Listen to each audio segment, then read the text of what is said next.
با سلام، دکتر بهار اشجعی هستم، جراح کودکان. مبحثی رو که توی این جلسه میخواستم خدمتتون راجبش توضیح مختصری بدم بیماری هستش به نام هیپوسپادیاس که مختص پسر بچه ها هست. هیپوسپادیاس در واقع حالتی هست که در اون مجرای ادراری طول مناسب رو نداره و کوتاه‌تر از میزان طبیعیش هست و در نتیجه نوک مجرای ادراری تناسلی که بایستی در واقع در نوک آلت تناسلی قرار داشته باشه به دلیل کوتاهی مجرا در زیر آلت تناسلی قرار میگیره. در پسرها مجرای ادراری و تناسلی با توجه به اینکه یکی هست نتیجتاً این مشکل میتونه در آینده مخاطرات و عوارضی رو در هر دو زمینه برای این کودک ایجاد بکنه.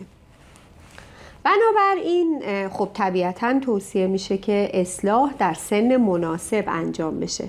ولی مثل هر بیماری دیگه برای اینکه اصلاح در سن مناسب انجام بشه باید تشخیص در زمان مناسب داده بشه و بنابراین مثل خیلی از بیماری ها توجه مادر، توجه والدین و توجه کسی که از کودک نگهداری میکنه، معاینات اولیه کودک و معاینات سریال و مرتب کودک به تشخیص این حالت کمک میکنه و خب طبیعتاً مواردی هم هستش که توسط خانواده تشخیص داده نمیشه و در معاینات تشخیص داده میشه و مواردی هم هستش که در حین اقدام به ختنه پزشکی که اقدام به ختنه میخواد انجام بده متوجه میشه که در این جور مواقع اکیداً توصیه میشه به هیچ وجه ختنه معمولی برای این کودک انجام نشه. حتما به جراح ارجاع داده بشه که این اختلال حین انجام ختنه حتما اصلاح به روش جراحی براش انجام بشه و همونطور که عرض کردم اگر چنین اتفاقی نیفته و ختنه معمولی برای این بچه انجام بشه عوارضی چه از نظر ادراری و چه از نظر تناسلی برای این کودک و در نهایت فرد بزرگسال ایجاد خواهد کرد.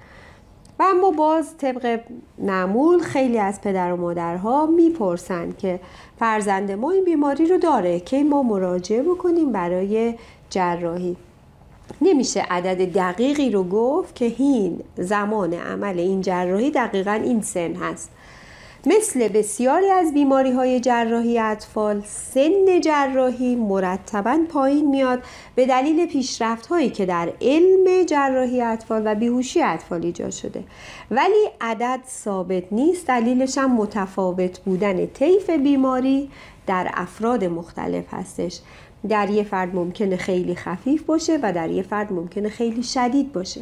در یک بچه ممکنه که یک مرحله جراحی نیازمند باشه و متاسفانه در بعضی از بچه ها ممکنه بیش از یک مرحله که البته تعدادش کم هست، خیلی زیاد نیست ولی غیر ممکن هم نیست. بنابراین باز هم بهتره که پزشک تصمیم بگیره به شما اعلام بکنه که برای این کودک این زمان و این روش مناسب هست که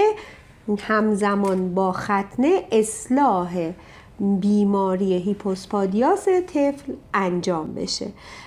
بنابراین توصیه اکید من به والدین این هستش که اگر